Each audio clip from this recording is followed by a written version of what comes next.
Pernah nggak sih kalian mikir ngajarin pasien stroke jalan sambil pegangan walker yang katanya demi keamanan?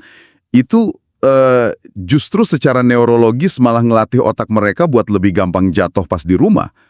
Atau sadar nggak sih kalau kebiasaan kita nyuruh pasien ngangkat-ngangkat paha sambil tiduran di bed, itu secara sains sama sekali nggak ada korelasinya buat bikin mereka bisa jalan lagi? Iya, bener banget. Itu tuh, itu paradoks yang mengerikan sih di lahan praktik rawat jalan.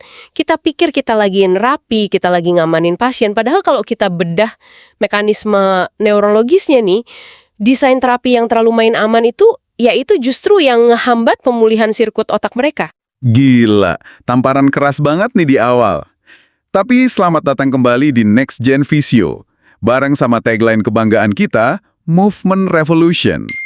Buat kalian nih, para fisio muda dan mahasiswa profesi fisioterapi yang sekarang lagi pusing-pusingnya berjuang di stase neurologi, obrolan deep dive kita kali ini emang didesain khusus buat kalian. Bener. Nah, sesuai janji dari deep dive kita sebelumnya soal protokol mobilisasi dini di unit stroke, sekarang kita bawa pembahasannya ke fase pasca akut, spesifiknya di setting rawat jalan. Misi kita hari ini, kita bakal bongkar abis-abisan miskonsepsi neuroplastisitas. Betul. Dan kita nggak cuma bakal ngomongin teori yang di awang-awang aja ya. Kita bakal bedah ini sampai ke level seluler, biomekaniknya gimana, sampai nanti ke algoritma keputusan klinis yang beneran bisa kalian pakai besok pagi pas jaga di klinik. Asik, langsung aplikatif ya. Oke, mari kita mulai dari fondasi yang paling dasar dulu nih. Sebelum kita ngomongin intervensinya apa, kita harus bongkar dulu mesin utamanya. Kan kita sering banget dengar kata neuroplastisitas. Di kampus ya, otak bisa belajar lagi. Tapi gimana sih mekanisme sebenarnya otak itu ngerekat balik kabel-kabel yang putus? Oke, jadi secara sederhana, otak itu cara kerjanya mirip banget sama otot dalam hal adaptasi. Tapi ya ini di level sinapsis saraf. Nah, ada 4 prinsip neuroplastisitas harian yang ini wajib banget jadi landasan berpikir setiap fisio. Yang pertama dan yang paling sering dilanggar itu spesifisitas. Spesifisitas? Oke, maksudnya gimana tuh? Jadi otak itu mesin yang super efisien. Dia cuma bakal ngebentuk jalur saraf baru untuk sirkuit yang emang secara aktif digunakan dalam konteks fungsional. Wait. Berarti kalau kita cuma ngasih instruksi ankle pumping doang nih, alias pasien disuruh gerakin ankle ke atas ke bawah sambil tiduran, itu secara fungsional nggak ada maknanya dong buat otak. Bukannya itu ngelatih otot tibialis anterior biar nggak foot drop ya? Nah, secara muskuloskeletal, mungkin ototnya berkontraksi. Benar. Tapi kalau secara neurologis, korteks motorik di otak itu merepresentasikan tugas atau task, bukan sekedar kontraksi otot individu. Oh, pantesan. Iya. Jadi menggerakkan ankle di udara tanpa nahan beban gravitasi, itu bakal ngerekrut unit motorik yang sama sekali berbeda dibandingin kalau menggerakkan ankle pas kaki menapak lantai buat stabilisasi pas jalan. Jadi kalau kamu mau pasiennya bisa jalan, ya sistem saraf harus dilatih dengan tugas berjalan. Spesifisitas itu harga mati. Oke, make sense banget. Jadi ibaratnya kalau mau jago nendang bola, ya nendang bola beneran. Bukan cuma tiduran terus bayangin sambil gerakin jempol kaki doang kan? Nah, analoginya persis kayak gitu. Oke, spesifisitas dapat. Terus prinsip yang kedua apa? Yang kedua itu intensitas. Ini krusial banget. Untuk memicu yang namanya long-term potentiation atau LTP, kita butuh intensitas yang tinggi. LTP itu apa sih proses nyambungnya itu ya? LTP ini mekanisme seluler di mana sinapsis atau celah antar neuron itu secara fisik menebal. Terus reseptornya bertambah, jadi sinyal listrik bisa lewat lebih cepat dan permanen. Nah, buat dapat LTP ini, kita butuh stimulasi listrik yang masif dan terus-menerus. Target intensitas kardiovaskulernya tuh harus di 60-85% dari heart rate maksimal atau RPE board di skala 15-18. Bentar. RPE 18 tuh udah ngos-ngosan banget loh. Ini aku mau mewakili keresahan teman-teman fisio muda di klinik ya. Pasien stroke kan rata-rata lansia. Ada komorbid hipertensi, riwayat serangan jantung, diabetes. Nyuruh mereka beraktivitas sampai ngos-ngosan di RPE 18 tuh bukannya bahaya banget. Gimana kita nyiimbangin keharusan neuroplastisitas ini sama resiko henti jantung di klinik BPJS? Itu keresahan yang sangat valid dan emang harus selalu dipertimbangin. Keselamatan medis itu tetap nomor 1. pastikan tekanan darah istirahat mereka aman, terus sudah dapat clearance dari dokter buat aktivitas aerobik intensitas sedang ke tinggi. Tapi masalahnya nih, Kenapa tuh di lapangan? di lapangan tuh banyak visio yang terlalu takut. Akhirnya latihannya cuma gerak santai sambil ngobrol-ngobrol doang. Padahal, kalau heart rate-nya nggak naik, aliran darah ke otak nggak meningkat, nah brain-derived neurotrophic factor atau BDNF itu nggak bakal diproduksi. BDNF, apalagi tuh? BDNF ini ibaratnya pupuk kimia buat otak. Dia yang nyuburin koneksi sinaps baru. Tanpa intensitas yang bikin pasien keringetan dan ngos-ngosan, pupuk ini ya nggak keluar. Oh wow, paham. Jadi asal tekanan darahnya udah terkontrol, kita justru harus nge-push mereka sampai batas berkeringat biar BDNF-nya banjir di otak. Menarik banget. Lanjut, prinsip ketiga. Prinsip ketiga itu repetisi. Otak tuh butuh ratusan sampai ribuan pengulangan gerakan yang spesifik dan intens tadi per harinya, biar koneksi sinaptik barunya mantap dan gak hilang lagi. Kalau buat gait training atau jalan, kita ngomongin target 2.500 sampai 6.000 langkah per hari. 6.000 langkah sehari. Gila kalau pasien ketemu kita di klinik kan paling cuma 45 sampai 60 menit ya. Disuruh jalan maju mundur koridor dapat 50 langkah aja udah bercukup banget. Berarti ini nggak bakal pernah cukup dong kalau cuma ngandalin sesi terapi. Tepat banget. Makanya rehabilitasi itu nggak bisa eksklusif cuma terjadi di klinik. Harus ada modifikasi gaya hidup dan ya pekerjaan rumah atau PR. Dan ini yang bawa kita ke prinsip keempat biar pasien mau ngelakuin repetisi ribuan kali itu. Apa tuh yang keempat? Saliensi. Saliensi, ini maksudnya motivasi personal pasien gitu kan? Emang gimana sih hubungannya motivasi sama perubahan fisik di otak? Hubungannya erat banget. Saliensi itu berarti tugasnya punya makna yang dalam buat si pasien. Mungkin dia pengen bisa ngegendong cucunya lagi, atau pengen bisa jalan ke masjid sendiri. Ketika pasien ngelakuin sesuatu yang menurutnya penting, sistem di otak tengah bakal ngelepasin dopamin dalam jumlah besar. Dopamin, hormon reward itu ya? Benar, dan secara kimiawi, dopamin ini nurunin ambang batas potensial aksi pada neuron. Artinya, sinyal saraf jadi lebih gampang meloncat, dan jalur baru lebih cepat kebangun. Kalau latihannya bosenin, abstrak, nggak ada maknanya, dopaminnya 0. Ya pembelajarannya bakal lambat banget.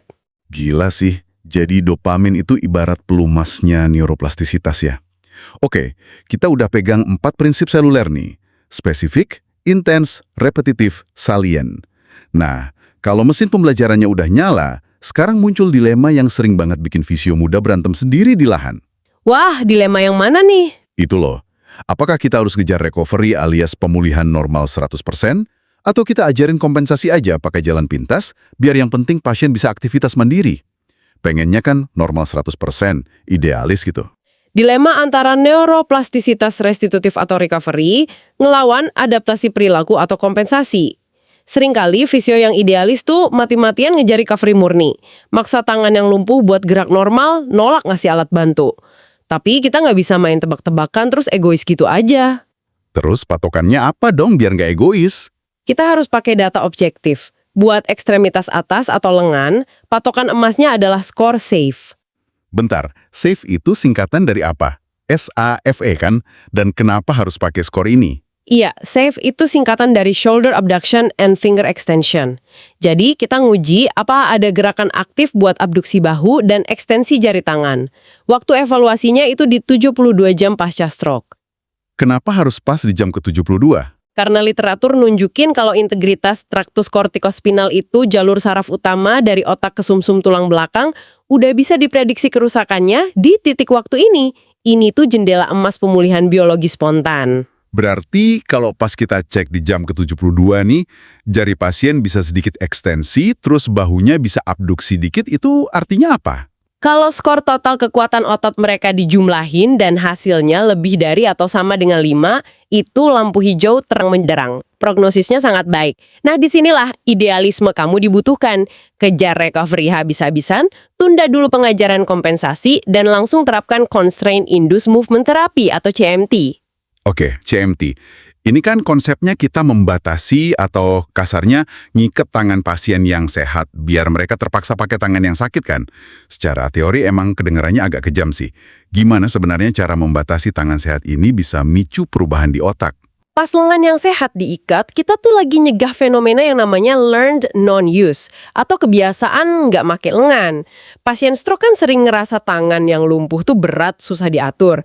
Jadi otak milih jalan pintas yang gampang aja, pakai tangan yang sehat. Oh, logis juga otak milih yang gampang ya. Tapi lama-kelamaan, area di peta korteks motorik buat tangan yang lumpuh itu bakal nyusut. Terus bakal diambil alih sama area tangan yang sehat. Nah, dengan maksa penggunaan tangan yang paresis nawat CIMT tadi, kita kayak ngerampas kembali wilayah teritorial di peta otak tersebut. Paham. Jadi kayak memonopoli ulang area lahan di otak gitu ya. Tapi skenario baliknya gimana? Kalau pas dicek di jam ke-72, tangannya bener-bener nol. Nggak ada abduksi, nggak ada ekstensi jari sama sekali. Kalau skor SAFE-nya sangat rendah, sains ngasih tahu kita kalau ngejar pemulihan restitutif kemungkinan besar bakal gagal. Dan itu justru bikin pasien depresi.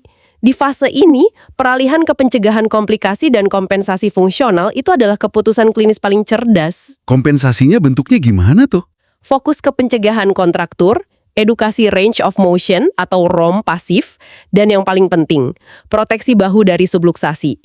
Jangan pakai hemisling abal-abal yang cuma gantung siku tapi nggak menstabilkan kaput humerus di glenoid fossanya. Bener banget. Oh iya, aku sering baca juga katanya kita harus ngecek status kognitif pasien. Kenapa kognitif atau memori pasien itu penting banget buat nentuin tangan mereka bisa gerak lagi atau enggak? Itu pertanyaan bagus banget. Alat ukurnya biasanya pakai MoCA atau Montreal Cognitive Assessment. Jadi gini, neuroplastisitas restitutif itu sangat nguras energi kognitif. Pasien tuh harus bisa fokus penuh, merhatiin kesalahan geraknya, dan mecahin masalah motonik baru. Kalau kognitifnya kena, berarti nggak bisa dong? Betul, kalau skor kognitifnya hancur, misalnya pasien ngalamin demensia vaskular parah, efek stroke-nya, mereka nggak punya kapasitas atensi buat ngebentuk jalur saraf baru itu. Jadi secara neurologis, pemulihan murni itu nyaris nggak mungkin terjadi. Makanya mending beralih ke kompensasi aja biar mereka cepat mandiri. Wah, ini bikin kita lebih melek sih. Keputusan klinis itu bukan soal seberapa idealis visionya, tapi soal integritas traktus saraf sama kognitif pasiennya. Oke, bahasan ekstremitas atas clear banget. Tapi tangan kan nggak bakal bisa ngejangkau botol minum, kaki nggak bakal bisa ngelangkah mantep kalau tiang utama badannya goyah. Mari kita bongkar misteri batang tubuh atau terang kontrol sama relasinya ke pelatihan berjalan. Sepakat. Terang kontrol ini prasyarat mutlak yang nggak bisa ditawar. Tanpa stabilisasi inti tubuh, otot panggul dan bahu itu kehilangan jangkar biomekanisnya buat ngehasilin tenaga atau power. Buat evaluasinya, alat ukur yang paling komprehensif itu pakai Trunk Impairment Scale atau TIS. Dan tes yang paling krusial tuh gampang. Cek aja apakah pasien bisa duduk di tepi bed tanpa sandaran punggung selama minimal 30 detik. Kenapa angkanya harus 30 detik? Emang kalau dia cuma kuat nahan 10 detik terus oleng goyang-goyang, apa implikasinya pas dia disuruh berdiri nanti? Ingat, gravitasi itu konstan. Pas kita jalan, batang tubuh kita harus nahan beban gravitasi sambil terus-menerus ngimbangin panggul yang lagi mentransfer beban dari kiri ke kanan.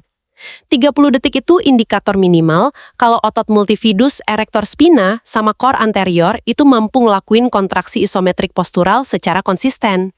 Oh, kebayang. Kalau otot-otot trunk ini udah kelelahan di bawah 30 detik pas posisi duduk doang, bayangin gimana pas mereka harus nopang beban seluruh tubuh pas jalan. Pasien pasti bakal kolaps. Berarti kalau belum lulus 30 detik tanpa sandaran, kita nggak boleh maksa mereka jalan dulu ya.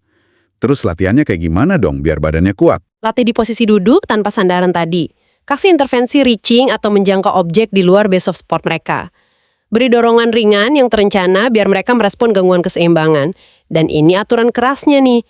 Jangan pernah biarin pasien nahan tubuhnya pakai tangan atau berpegangan pas latihan. Kenapa nggak boleh? Kan wajar dong orang kalau mau jatuh refleksnya pegangan. Kalau mereka berpegangan, close kinematic chain-nya itu pindah ke lengan. Otot trunk bakal langsung rileks karena beban mekanisnya udah diambil alih sama tangannya. Jadi mereka nggak bakal pernah belajar buat menstabilkan batang tubuhnya sendiri. Dan prinsip ini langsung berkaitan sama gait training atau pelatihan berjalan. Di neurologi modern, kecepatan berjalan itu udah dianggap sebagai tanda vital ke-6 pasien. Wah, tanda vital ke-6? Maksudnya? Iya, literatur nyebutin kalau kecepatan berjalan di bawah 0,4 meter per detik itu nandain resiko jatuh yang ekstrim banget. Bentar-bentar. Ini aku mau protes dikit, mewakili keresahan teman-teman Visio muda di mana-mana. Di kampus, kita kan diajarinnya pergi training dulu dong. Berminggu-minggu tuh pasien disuruh berdiri, weight shifting, pindah berat badan statis ke kanan ke kiri, angkat paha di tempat, terus pas mulai jalan disuruh pegangan walker biar aman. Terus sekarang kamu bilang, suruh skip itu semua, langsung masuk ke pola langkah step through, ngelewatin kaki sebelahnya, dan tanpa pegangan. Gila, nanti kalau pasiennya jatuh kita yang kena sidang sama dokter. Saya paham banget ketakutan itu. Tapi kita balik lagi ke prinsip spesifisitas yang awal tadi. Berdiri diam sambil geser berat badan ke kanan kiri itu secara biomekanik sama sekali berbeda dengan dinamika berjalan. Berjalan itu sejatinya adalah proses jatuh ke depan yang terkontrol secara ritmis. Bener juga sih. Kalau kita ngelatih pasien cuma pakai step 2, yang kaki melangkah terus kaki sebelahnya cuma nyusul sejajar itu, kita ngerusak ekstensi panggul kaki yang ada di belakang. Padahal ekstensi panggul itu adalah trigger peregangan mekanis yang ngasih sinyal ke sumsum tulang belakang buat muter kaki ke depan secara otomatis. Masuk akal, masuk akal. Terus urusan pakai walker tadi gimana? Kenapa pakai walker itu malah bikin pasien lebih berisiko jatuh pas nanti mereka di rumah? Ini kunci mekanismenya. Feed forward control. Sistem saraf pusat kita itu luar biasa cerdas. Pas kita mau melangkah sepersekian milidetik sebelum kaki kita nyentuh tanah, otak tuh udah nyuruh otot tereng buat ngencengin diri duluan. Sebagai persiapan nahan benturan, itulah feed forward. Persiapan sebelum kejadian. Terus kalau tangannya megang walker kuat-kuat, apa yang terjadi sama feed forward ini? Otak jadi sadar ada tumpuan solid di depannya. Otak bakal mikir, buat apa saya buang-buang energi ngontraksiin otot terang, toh tangannya udah nahan beban. Akibatnya, feed forward control buat stabilisasi inti tubuh itu dimatikan. Wah. Nah, bayangin, saat pasien pulang ke rumah, terus malam-malam mau jalan ke toilet tanpa walker. Otaknya udah nggak lagi memproduksi sinyal persiapan itu, kaki melangkah, terangnya lemes, dan bluk, mereka jatuh. Mind-blowing parah sih ini. Jadi dengan kita ngasih walker, kita malah nidurin sirkuit stabilisasi inti tubuh mereka ya. Ibaratnya tuh kita belajar naik sepeda pakai roda bantu. Kita mikirnya kita lagi belajar keseimbangan. Padahal kan roda bantunya yang nahan kita. Begitu rodanya dilepas, kita nggak punya muscle memory buat seimbang. Analogi yang sangat akurat. Keselamatan tentu saja tetap nomor 1 ya.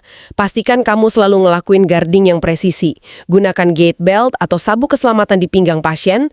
Tanganmu siap nangkep, tapi tangan pasien harus bebas berayun, bukan bertumpuk. Tapi gimana cara kita ngasih instruksi ke pasien? Katanya cara kita ngasih aba-aba itu bisa ngehancurin neuroplastisitas mereka juga ya? Betul sekali.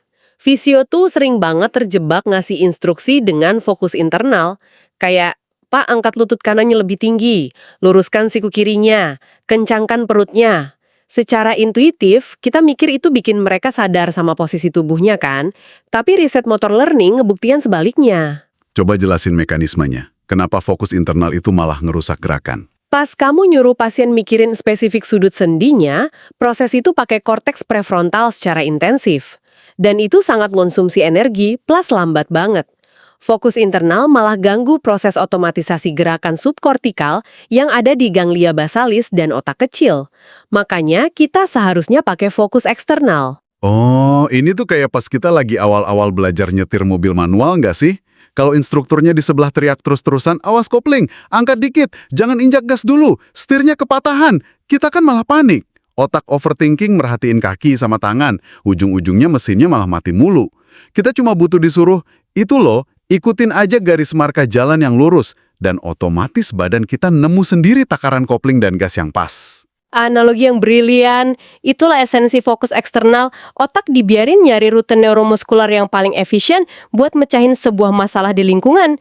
Jadi pas di klinik, daripada bilang angkat lutut, mending katakan langkahi selang merah di lantai itu. Otak bakal ngatur sendi pinggul, lutut, dan ankle secara sinergis tanpa perlu kamu dikte satu-satu. Keren-keren. Terus soal instrukturnya yang ngoceh tiap detik, ngasih koreksi, itu juga ngaruh ke pembelajaran jangka panjang mereka. Sangat ngaruh. Itu namanya concurrent feedback. Kalau kamu benarkan posisi pasien setiap kali dia salah ngelangkah, pasien itu nggak akan pernah belajar memonitor kesalahannya sendiri. Mereka bakal bergantung sama suaramu sebagai kruk kognitifnya. Jadi, terapkanlah summary feedback. Kasih koreksi cuma setelah 3-5 kali percobaan. Sisanya, biarin mereka mikir, Biarin mereka nyari solusi sendiri. Ngomong-ngomong soal nyari solusi dan bikin kesalahan nih, di kampus kan sering banget ditekankan soal nyiptain lingkungan errorless learning atau pembelajaran bebas kesalahan, biar pasien nyaman, nggak frustrasi, dan pola gerakannya sempurna dari awal. Berarti konsep harus dijagain banget biar nggak oleng sedikit pun, itu keliru dong ya? Otak malah butuh dibiarin sedikit goyang biar pinter. Itu mitos yang sangat umum. Secara fisiologis, otak kita itu mesin prediksi. Pembelajaran motorik tingkat tinggi di otak kecil atau cerebellum itu sangat bergantung sama yang namanya prediction error. Maksudnya harus ada salahnya gitu. Iya, artinya harus ada ketidaksesuaian antara gerakan yang diantisipasi otak dengan apa yang sebenarnya terjadi di dunia nyata.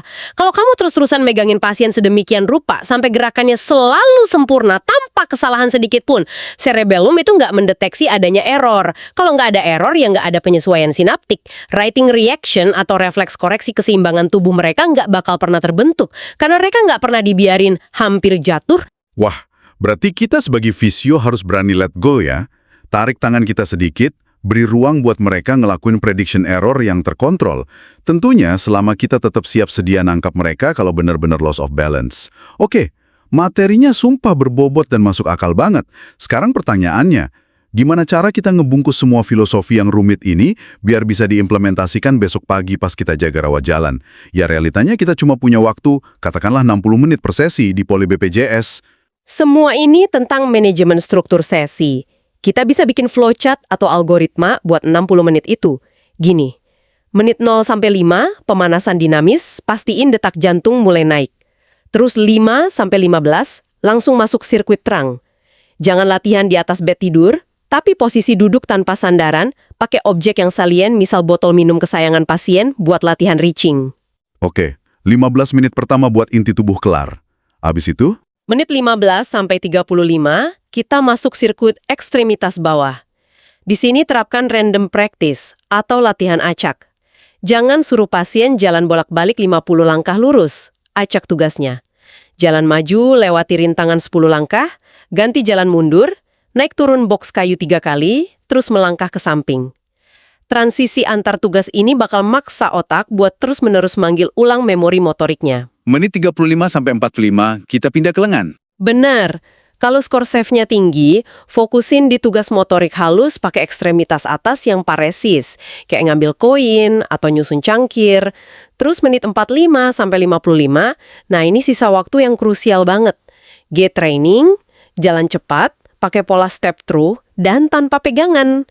Kejar sisa target langkah harian dari target 6.000 langkah tadi. Bikin pasien ngos-ngosan di RPL 15. Dan terakhir, menit 55-60, pendinginan. Sekalian berikan summary feedback. Ingat, jangan kamu yang banyak ngomong. Tanya aja ke pasien. Menurut Bapak pas jalan mundur tadi apa yang bikin oleng? Dan satu hal lagi nih, yang paling krusial buat ngejar puluhan ribu repetisi. PR atau Home Exercise Program. Ini harus benar-benar terstruktur kan? Tentu aja, evaluasi pakai pedometer atau aplikasi handphone buat ngelacak langkahnya di rumah, dan tegaskan satu aturan keras ke keluarga pasien. Tolong walkernya disimpan di pojokan aja kalau pasien lagi beraktivitas di dalam rumah yang aman. Jangan biarin otak pasien mematikan stabilisator tubuhnya. Wah, gila sih. Nggak kerasa, kita udah ngebedah mulai dari mekanisme pembelahan reseptor saraf sampai jadwal praktis 60 menit di Poli. Buat kalian yang lagi dengerin, coba deh renungin satu pemikiran provokatif ini. Gimana kalau ternyata penghalang terbesar pemulihan pasien stroke di Indonesia selama ini bukanlah tingkat keparahan kerusakan otak mereka, melainkan desain terapi fisioterapi kita yang terlalu memanjakan pasien, terlalu banyak alat bantu, dan terlalu takut bikin mereka capek. Itu pertanyaan yang mendasari sebuah revolusi di klinik sih.